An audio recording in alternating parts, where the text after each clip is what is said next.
Pour ne rater aucune de nos vidéos, n'oubliez pas de vous abonner et d'activer la cloche. Quand on manie des grosses masses monétaires en disant on va couper 5 milliards là, mais c'est rien parce que nous avons une dette de temps, un déficit de temps, les gens disent oh bah oui, ça paraît pas grand-chose, mais en réalité, quand vous allez dans le détail, c'est énorme. La dette privée, là, il n'y a pas de problème, elle est plus élevée. On ne sait pas trop si c'est une pyramide de Ponzi, mais là, il n'y a pas de souci, ça va se réguler par les forces du marché. Mais la dette publique, il faut la couper parce qu'au fond, il faut couper dans les services publics. Bonjour tout le monde, je suis ravie de vous retrouver pour un nouvel épisode de l'Instant Porcher. L'Instant Porcher, c'est un petit moment qu'on se prend entre nous avec Thomas pour analyser, décrypter et avoir les clés pour comprendre ce qu'il se passe autour de nous. Cela fait déjà plus de 3 mois qu'on tient le pari qui a pu sembler fou, faire tourner une télé d'infos indépendante et engagée en plateau et sur le terrain. Merci pour votre force, le média ne tient que par vous. Alors n'hésitez pas à rejoindre l'aventure de manière pérenne en vous abonnant à partir de 5 € par mois pour soutenir la première coopérative médiatique de France sur le petit écran. Et vous pouvez aussi vous abonner à notre newsletter quotidienne pour ne rien manquer des informations version Le Média. Bonjour Thomas.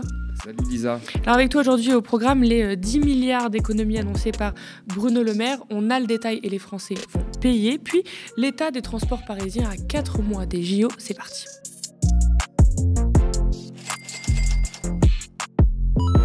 La semaine dernière, on vous parlait de cette annonce de Bruno Le Maire, 10 milliards d'euros d'économies sur le budget 2024. On gagne moins, on dépense moins, donc nous dépenserons immédiatement, dans les jours qui viennent, 10 milliards d'euros en moins sur les dépenses de l'État. C'est l'État qui va faire un effort, promet Bruno Le Maire. On vous le disait la semaine dernière, sa santé l'entourloupe et ça n'a pas manqué. On avait vu juste le décret d'annulation de crédit a été publié jeudi dernier. Des milliers d'emplois sont visés par ces économies.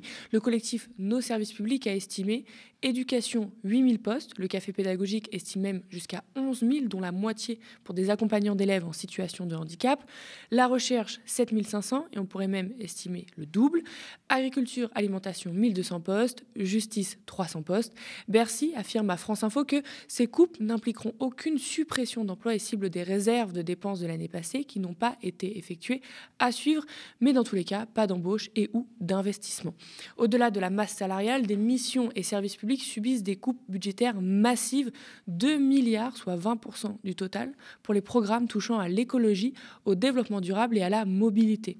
Le travail et l'emploi, c'est 1,1 milliard d'euros de rabotés et la recherche et l'enseignement supérieur, c'est 904 millions d'euros. Tous les ministères participent, avait promis le ministre, mais les domaines écologie, travail et enseignement sont particulièrement touchés par ces coupes. Alternative économique montre l'écart en point de pourcentage entre le poids des principales missions de l'État dans l'effort budgétaire imposé en février 2024 et leur poids respectif dans le budget de l'État en 2023. Bruno Le Maire disait aussi que cela ne toucherait pas les collectivités locales. On voit pourtant dans ce décret des économies sur des agences de l'État ou encore des aides qui appuient fortement les collectivités locales. Donc on est bien loin des économies sur des meubles, des achats ou de l'énergie comme avançait Bruno Le Maire la semaine dernière. On est sur une atteinte même au fonctionnement des services publics. Thomas, Bruno Le Maire n'a pas tout dit, voire a menti sur TF1 ce jour-là. Les Français vont subir les conséquences, ils vont payer. Bien sûr qu'ils vont payer, on le sait depuis toujours. Vous savez, quand il y a eu cette réforme de l'ISF, ça nous a fait perdre 4 milliards de rentrées budgétaires, et 4 milliards, c'est l'équivalent de plusieurs dizaines de milliers de postes de fonctionnaires. Donc on savait qu'il allait avoir un impact sur des postes de fonctionnaires. Alors, le problème, c'est qu'il y a 2 solutions. Soit il y a des coupes très franches, a priori, ça va plutôt être des économies sur les années à venir, sur l'investissement et sur la création de postes. Et là, vous vous en rendez compte souvent 2-3 ans plus tard. C'est-à-dire qu'au début, les gens se serrent la ceinture, les services publics arrivent à bricoler comme ils le font tout le temps depuis des années. C'est déjà le cas pour tous ceux qui sont à l'hôpital et dans l'éducation, ils le savent. Et puis après, au bout d'un moment, ça ne tient plus. Parce qu'il y a des nouveaux arrivants qui arrivent, les moyens vieillissent, il n'y a pas d'investissement, il n'y a pas de création de postes, et ça ne tient plus. Et là, c'est l'alerte générale. Et vous avez ce qui s'est passé, encore une fois, pour les crèches, la culture et les investissements dans les loisirs et le sport, dans les collectivités locales, quand François Hollande a baissé de 10 milliards ce qu'il donnait les dotations aux collectivités locales. Ben vous avez eu, 5 ans plus tard, des gros problèmes de recrutement sur les crèches, d'investissement dans les crèches, de garde pour un certain nombre de familles. Donc, à partir du moment où vous baissez sur les frais de fonctionnement, vous avez toujours un impact, soit sur le moment quand c'est des coupes fortes, soit 2-3 ans plus tard, quand c'est des économies sur les années à venir. Mais moi, ce que j'avais marqué dans un livre que j'avais sorti en 2018, qui s'appelait le traité d'économie hérétique, donc il y a plus de 6 ans, c'est que les coupes sur la dépense publique ne sont jamais indolores. Il y a toujours quelqu'un qui est impacté au bout du compte. Et donc, quand on manie des grosses masses monétaires en disant on va couper 5 milliards là, mais c'est rien parce que nous avons une dette de temps, un déficit de temps ou des recettes de temps, les gens disent « Oh bah oui, ça paraît pas grand-chose », mais en réalité, quand vous allez dans le détail, c'est énorme. Donc il faut toujours regarder le détail, il faut toujours se dire qu'une coupe sur la dépense publique, il y a toujours quelqu'un qui finit par payer au bout. Puis les experts alertent aussi sur cette grosse coupe sur le domaine écologie, développement durable et mobilité en disant que ça va alourdir la dette climatique. On le disait, on avait fait des épisodes dessus sur tous les experts, même très libéraux, etc., qui disaient qu'il faut investir parce que moins on investit, plus la dette va s'alourdir et en fait coûtera plus cher dans quelques années. Donc c'est une politique court-termiste qu'on voit là, qui est dangereuse. C'est une politique court-termiste, très clairement. Là, le but, c'est d'envoyer un signal aux agences de notation avant qu'elles signent, avant qu'elles sortent leurs notes, et de montrer qu'on fait des efforts dans un contexte européen dont on va parler juste après, où il y a un nouveau pacte budgétaire assez austéritaire. C'est ça le seul but. Il n'y a pas de vision de long terme. Donc le but, c'est de sauver les meubles sur le court terme. Il n'y a aucune vision de long terme. Et je veux dire, quand on retire de l'argent à MaPrimeRénov', où il y avait effectivement des améliorations à faire, mais je n'arrive pas à comprendre, moi, comment une amélioration peut se faire avec des moyens qui diminuent. On sait très bien qu'il va y avoir des restrictions. Mais les rénovations, elles doivent être surveillées. On doit surveiller les entreprises qui les font pour pas qu'il y ait d'abus. Ça, je suis d'accord. Et ça, en général, ça demande plus de moyens que moins de moyens. Mais le but, c'est de rénover les habitations. Et le rythme de rénovation, tout le monde s'accorde à dire qu'il est beaucoup trop faible. Et qu'on a beau avoir fait des crédits, des subventions, des crédits d'impôt, des subventions, ça n'a pas suffi. Donc, à un moment, le nerf de la guerre, c'est toujours l'argent et le fait que les acteurs respectent un certain nombre de règles pour que ce soit bien fait, qu'il n'y ait pas d'abus, qu'il n'y ait pas une captation de cette rente. Mais rien des annonces de Bruno Le Maire ne nous dirige vers quelque chose où il y aurait un plan d'ampleur mettant tous les acteurs de manière alignée pour servir la transition écologique. Ces restrictions budgétaires, tu l'as dit, elles ne concernent pas du tout que la France, mais c'est quelque chose qu'on voit dans toute l'Union européenne. Par exemple, en Allemagne, en novembre dernier, la Cour constitutionnelle a obligé l'État à supprimer 17 milliards d'euros de dépenses pour 2024. L'Italie aussi veut lever 20 milliards d'ici à 2026 à travers un plan de privatisation. Et après 4 années exceptionnelles où le quoi qu'il en coûte de la pandémie a été suivi d'aides massives face à la crise inflationniste, l'Europe fait face au grand retour des restrictions budgétaires. C'est ce qu'on peut lire dans le journal Le Monde. Et le journal écrit « L'ère du gratuit est finie ». Thomas, qu'est-ce qui se passe là dans l'Union européenne ?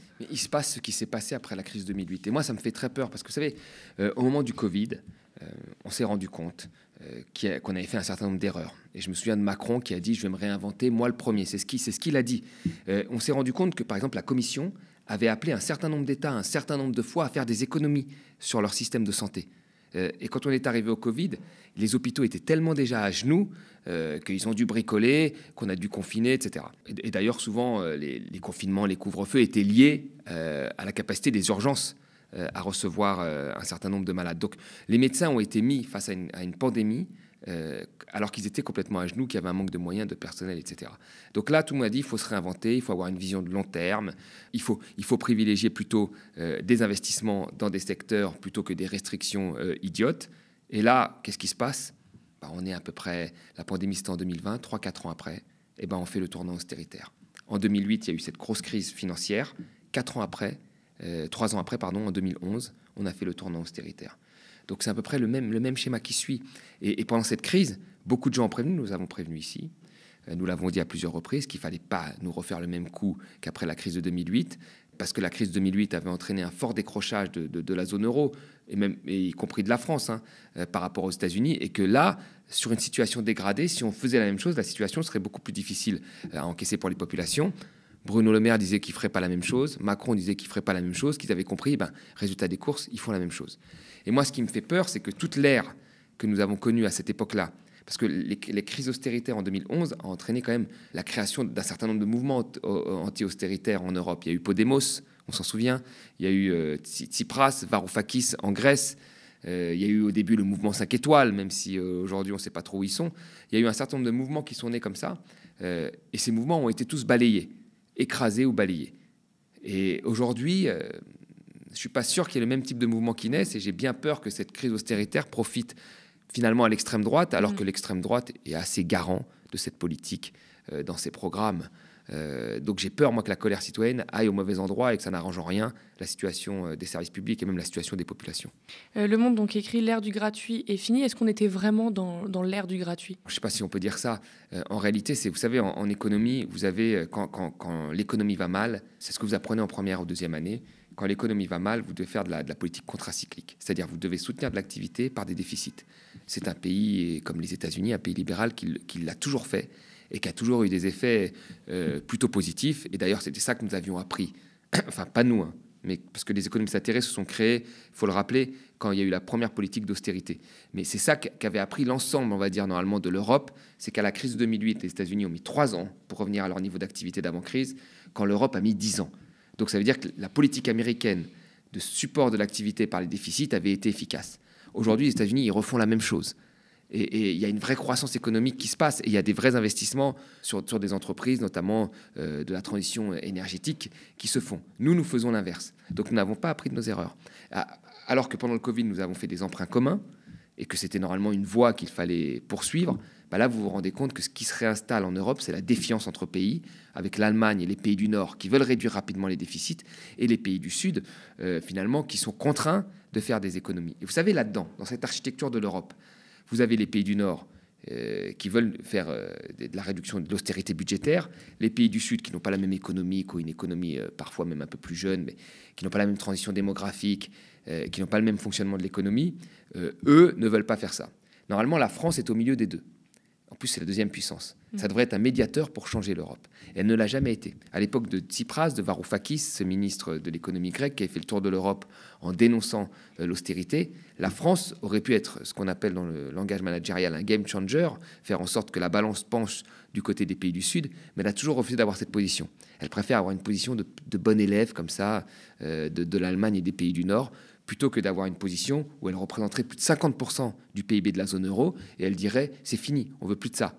Mais elle veut pas. Elle veut pas parce que je pense que Macron, Europe ou pas Europe, il aurait la même politique. C'est un libéral et pour lui, il faut combattre tout ce qui ressemblerait au public, c'est-à-dire la dette publique, le déficit public.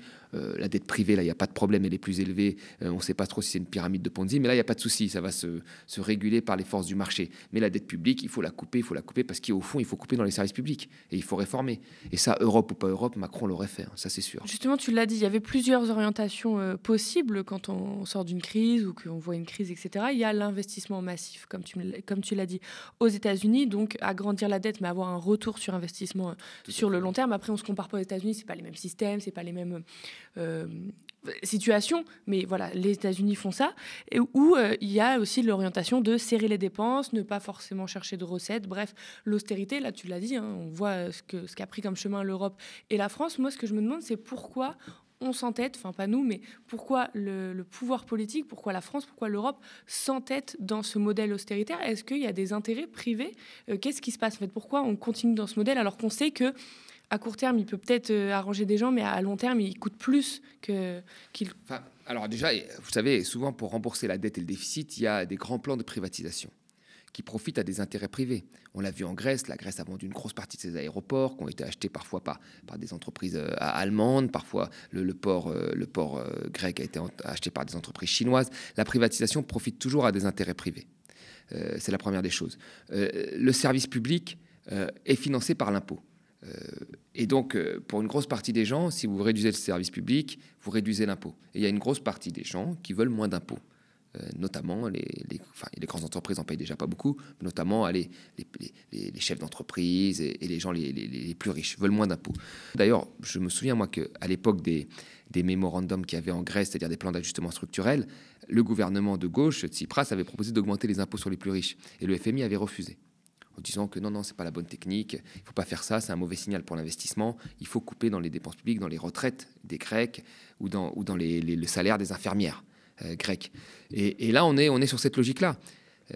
C'est horrible, mais on est dans cette logique-là. Donc, les gens ont du mal à changer de logiciel, alors que, honnêtement, l'euro, c'est quand même une monnaie importante dans le monde, c'est quand même une monnaie encore demandée dans un monde instable. Tout le monde s'accorde à dire que les salaires n'ont pas suffisamment augmenté ces 10 dernières années. Si on prend en compte ces 3 dernières années, on a eu une chute du pouvoir d'achat comme on n'a jamais eu en Europe. Et vous accompagnez ça d'une baisse d'activité avec la hausse des taux, d'accord, ce qui va entraîner un certain nombre de faillites, et vous accompagnez ça en plus d'une baisse des dotations sur les services publics. Donc vous avez une perte de revenus monétaires, vous avez une perte d'activité, donc de débouchés futurs, et vous avez une perte de services publics. Donc moi, je me demande comment les gens vont encaisser ça. Alors, ce qui me surprend, moi, c'est qu'ils ont une forte capacité à enchaîner, à encaisser les coûts. Mais là, ça risque d'être compliqué. Hein. Mais tant que ça tient, finalement, plus ou moins, les gouvernements, ils continuent. Hein. Et on le rappelle, hein, quand on dit impôt des plus riches, on parle vraiment des très très riches, des 0,1, des 1%. On ne parle pas de ceux qui gagnent 2, 3, 4 000 euros par mois. Et le gouvernement adore jouer dessus en disant oui, les plus riches, ceux qui gagnent 3 000 euros par mois, on ne veut pas leur rajouter des impôts, etc. Mais c'est important de le préciser parce que le gouvernement joue énormément là-dessus à mettre les classes moyennes contre les classes plus pauvres, alors que quand on dit impôt des plus riches, on parle vraiment des très très riches qui sont finalement peu. Tout à fait. Et les très très riches échappent de plus en plus à l'impôt. Donc chaque fois qu'il y a eu des hausses d'impôts, y compris sous Hollande, en fait, c'est les classes moyennes supérieures, celles que vous avez dit 3 000, un peu plus de 3 000, ou les PME, qui, elles, prennent en partie les réglementations sans pouvoir les éviter, en partie les hausses d'impôts. Et donc, il est vrai que cette classe sociale, maintenant, dit c'est fini, quoi. Je peux plus. Elle a l'impression que même une toute hausse d'impôts serait pour elle. Or, en réalité, comme tu l'as dit, il y a un certain nombre de grandes compagnies, y compris françaises, qui font des bénéfices records. Et la France pourrait au moins ouvrir une brèche sur la taxation. On l'avait dit, de ces profits qui étaient imprévus, qui profitaient notamment de la guerre.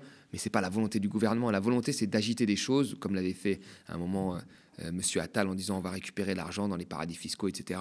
Et puis voilà, c'est une façon en fait de dire il y a une nouvelle actualité qui en chasse une autre.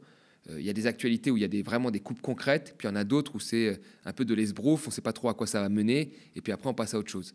Oui, il y a vraiment une courbe où les impôts augmentent en proportion des salaires, et d'un seul coup, quand on arrive aux très très riches, oui, hop, la courbe tombe, et donc ça montre ce que tu viens de dire. Qu'est-ce que risquent concrètement les habitants en Europe et en France là, par rapport à ces politiques d'austérité? Ils risquent de vivre ce qu'ils ont vécu ces 10 dernières années en pire, c'est-à-dire de voir les services publics disparaître. Alors, je pense qu'aujourd'hui, il y a une nouvelle génération qui arrive à l'âge de 18 ans qui ne se souvient plus d'avoir vu un certain nombre de services publics autour de lui. C'est-à-dire que les gendarmeries ont fermé, les sapeurs-pompiers ont fermé, les hôpitaux sont loin, la police, quand vous l'appelez, elle met un temps fou à venir. Et donc, ils ont l'impression d'être sans service public. Donc, cette population-là, c'est très difficile de lui dire « Attention, les services publics... » Elle n'y croit plus. Elle n'y croit plus. Non, mais c'est compliqué, elle n'y croit plus. Et là, ça va s'accélérer. Notre dépense publique, là, elle va quasiment pas augmenter d'ici à 2027. Très légèrement. Donc, elle va augmenter, quand on regarde cette augmentation très légère qui est quasi nulle, c'est 10 fois moins que la décennie précédente. Et la décennie précédente, c'était encore moins que la décennie d'avant. Or, la décennie précédente, c'est une décennie d'austérité. Et là, elle va augmenter 10 fois moins. Donc, ça risque d'être dramatique. Je pense que les gens vont intégrer, et c'est ça qui me dérange, c'est qu'une nouvelle génération va intégrer que l'économie normale, c'est l'ubérisation. Or, à la base, c'est pas l'ubérisation. C'est pas l'ubérisation. Normalement, c'est pas ça, le contrat social en France. Et là, une partie de la génération qui arrive l'a complètement intégré.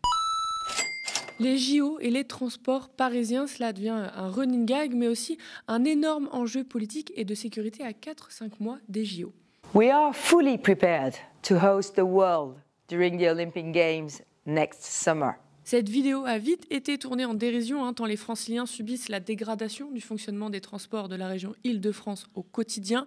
Rames bondées, malaise voyageurs, bagages oubliés, attente de plusieurs minutes avec un quai qui déborde, divers incidents. Depuis le Covid, le réseau s'est fortement délabré pendant que les tarifs, eux, augmentent. Le ras-le-bol est général. En décembre, Île-de-France Mobilité déplorait une nouvelle dégradation du service des transports inquiétante. Selon leur rapport, 5 lignes sont en dessous des 85% de ponctualité. Seules 4 lignes donnent satisfaction en tout. La région explique ça par le manque de conducteurs ou leur indisponibilité, absentéisme ou maladie. Les promesses du Grand Paris et des lignes qui vont de banlieue à banlieue, tout ça prêt pour les JO, se sont aussi très vite envolées. Et aujourd'hui, difficile de croire que les transports tiendront le coup pour les millions de personnes qui attendent la capitale pour un des plus gros événements mondiaux. Les Franciliens ont même pu être invités à télétravailler ou poser des congés pendant cette période. Thomas, est-ce que toi, tu crois à une offre de transport solide pour les Jeux Olympiques? Non, et quand on regarde le plan de départ, en fait, et ce qui se passe aujourd'hui, on voit que tous les objectifs n'ont pas été atteints. Et ça indique quelque chose. Alors, je comprends bien l'effet d'esbrouf, où quand on présente un dossier pour avoir les Jeux Olympiques, on gonfle souvent, et parfois on s'imagine qu'il y a une partie qui ne va pas se faire, mais là, on est très, très loin du compte. Et ça indique quand même l'intérêt des transports en commun, de nos politiques, en fait.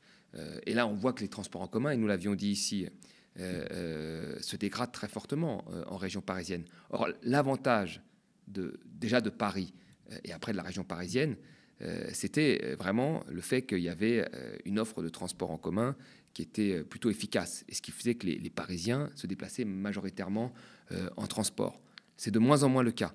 Les bus, il y a de plus en plus de retard, il manque des rames de métro partout. Et quand vous allez sur la proche banlieue, ça devient catastrophique. Ce qui fait que dès que vous vous écartez finalement de Paris, les gens privilégient la voiture pour se déplacer. Et dans Paris, les gens privilégient le vélo. Donc la politique d'Anne Hidalgo, elle est vraiment centrée sur le vélo, les pistes cyclables. Et donc vous avez une partie des Parisiens, eux, ils s'en foutent de ce qui se passe dans le métro, dans les transports, parce qu'ils ne prennent plus les transports. Je veux dire, nous avons dénoncé ça, nous avons été critiqués. Moi, depuis à peu près 1 an maintenant, je fais du vélo. Il est vrai que je ne prends plus aucun transport. Tout est bien agencé, mais j'habite sur Paris. Dès que vous êtes en proche banlieue, c'est différent. Et dès que vous êtes en banlieue lointaine, c'est complètement différent. Donc, vous allez privilégier la voiture. Donc, il y a eu un abandon complet, à mon avis, des politiques liées à la mobilité et au transport en Île-de-France. Et donc, les rames vieillissent, les rames ont du retard, les temps d'attente sont de plus en plus longs. Et les gens, soit ils subissent, soit dès qu'ils ont les moyens, ils font tout pour éviter les transports en commun. C'est ça la réalité.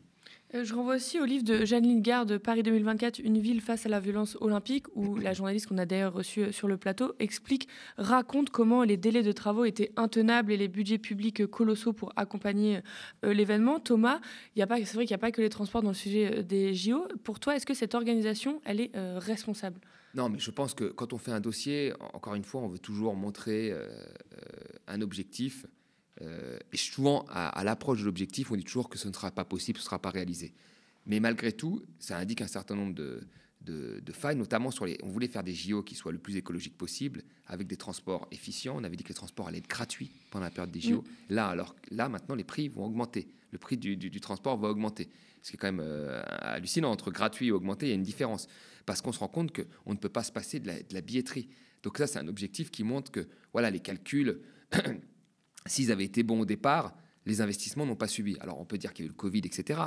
Mais aujourd'hui, quelqu'un qui prend les transports en région parisienne, et même sur Paris, qui était un îlot très protégé, il voit une nette dégradation. Et y compris dans Paris, il fait tout pour éviter de plus en plus les transports en commun. Et ça, c'est problématique. Je pense que si les élus de la mairie de Paris prenaient plus les transports, ils verraient tout de suite qu'il y a un problème. Tout le monde ne peut pas se déplacer en vélo. Tout le monde ne veut pas se déplacer en vélo. Il y a des personnes de 60, 70 ans qui ne veulent pas faire du vélo et on les comprend. Il y a même des personnes de 50 ans qui ne veulent pas faire du vélo. Donc oui, la nouvelle génération va se déplacer en vélo et je trouve que c'est une bonne nouvelle. Mais ça ne peut pas être qu'une ville pour des jeunes qui puissent se déplacer en vélo d'un arrondissement à un autre. Il faut qu'il y ait des transports en commun. Sinon, c'est la voiture qui gagne. Et si en plus vous mettez des contraintes à la voiture, ce qui est encore une fois une bonne chose écologique, il faut qu'il y ait un substitut. On ne peut pas laisser aux seules personnes la capacité d'adaptation parce que là, ça crée des tensions. Et pour toi, elle est due à quoi cette dégradation ? Parce que la région, la RATP, les élus disent oui, c'est parce qu'on manque de conducteurs ou alors qu'ils sont trop malades ou des choses comme ça. Est-ce que c'est vraiment la raison ou... Non, mais il y a eu plein de raisons. Moi, je pense que la première raison, c'est que vous avez vu, la RATP veut faire des économies. C'est toujours la même chose. Voilà. Veut lutter contre des statuts qui sont... ou à la SNCF, même pour les RER, des statuts qui ne sont pas appropriés. On veut faire des économies, etc. Donc, ça rend les carrières de moins en moins attractives. Ça, c'est la première des choses. La deuxième, c'est les financements, y compris publics, parce que tout le monde se renvoie la balle entre la mairie et la région, mais quoi qu'il en soit, il y a un problème de financement. Et puis après, il y a l'intérêt qu'on y porte. Est-ce qu'on le met en haut de la liste ou en bas de la liste ? Et cet intérêt-là, il dépend normalement... moi, je pense qu'il dépend de votre dépendance. Si vous prenez, je vous promets, j'avais dit ça une fois pour rigoler dans l'émission Quotidien, mais si vous prenez le RER tous les jours, si vous mettez un ministre des Transports qui prend le RER B tous les jours, je vous promets qu'en 3 mois, il a trouvé une solution et une enveloppe pour changer les choses. Et si vous êtes un élu, quelle que soit la mairie de Paris, par exemple, et que vous prenez le métro tous les jours et que vous avez 1 heure de transport tous les jours, je vous promets que très rapidement, ça devient la priorité des priorités. Donc c'est ça aussi, c'est qu'on s'est dit non, ça va aller, et il a fallu attendre des temps d'attente, par exemple, de bus de 25 minutes parfois, ou des temps d'attente de 10-15 minutes de métro, ou des rames qui sont bondées avec des gros problèmes parfois de sécurité, hein, notamment quand les pour quais sont bondés. Des choses exactement, comme ça. pour qu'on dise il y a peut-être un problème. Et je suis même pas sûr que chez certains le problème soit mis en haut de la liste. Donc que font les gens? Ceux qui peuvent prendre le vélo prennent le vélo, les autres ils s'arrangent. Et c'est encore une fois, au final, l'écologie qui paye. Quand les transports en commun sont bien, les gens prennent naturellement les transports en commun. Et c'est ce qui s'est passé sur Paris, où le taux d'utilisation de la voiture était au plus bas en France. Le pouvoir politique est très tendu sur ce sujet. Alors les salariés des transports, et pas que des transports d'ailleurs, font pression et menacent d'une grève générale pour les JO. Pas de retraite, pas de JO, on pouvait lire sur les pancartes pendant les mobilisations retraite. Et ce slogan est resté pour d'autres revendications. Pas d'augmentation de salaire, pas de JO, on pouvait lire pendant la dernière grève des cheminots. Thomas, est-ce que les travailleurs ont raison de créer ce rapport de force? Mais en fait, s'ils ne créent pas ce rapport de force, ils ne sont pas écoutés. Donc c'est tout. On l'a bien compris. L'union syndicale, les manifestations perlées toutes les 3 semaines, 1 mois, qui réunissent plus d'1 million de personnes dans la rue pour dire qu'ils ne sont pas reçus par Macron. Donc c'est ça, les salariés, s'ils commencent à dire on manifeste en se mettant un petit ruban et en disant écoutez, on va manifester, on est en grève, on informe les voyageurs que nous sommes en grève, parce que ça ne marche pas. Pour être reçu, pour que les entreprises lâchent quelque chose ou que le gouvernement s'y intéresse, il faut établir un rapport de force. C'est ce qu'ont fait les raffineurs avec Total et ils ont eu gain de cause. C'est ce que font aujourd'hui les cheminots. Et finalement, on arrive à les comprendre parce que sinon, ils seront pas entendus. Donc, il n'y a que ça qui marche aujourd'hui avec ce gouvernement. On le voit bien aussi avec les agriculteurs, il n'y a que ça qui marche. C'est le rapport de force. Le rapport de force France à forte intensité. Et merci à vous, chez vous, d'avoir suivi cet épisode de l'Instant Porcher. Cela fait déjà 3 mois qu'on tient le pari qui a pu sembler fou, faire tourner une télé d'infos indépendante et engagée en plateau et sur le terrain. Merci pour votre force, le média ne tient que par vous. N'hésitez pas à rejoindre l'aventure de manière pérenne en vous abonnant à partir de 5 € par mois pour soutenir la première coopérative médiatique de France sur le petit écran. Vous pouvez aussi vous abonner à notre newsletter quotidienne pour ne rien manquer des informations version Le Média. Nous sommes ravis de décrypter l'actualité avec Thomas chaque semaine. Merci pour tous vos pouces en l'air et commentaires qu'on lit sous la vidéo YouTube. Spectateurs, abonnés, donatrices et sociaux, je vous dis à la semaine prochaine.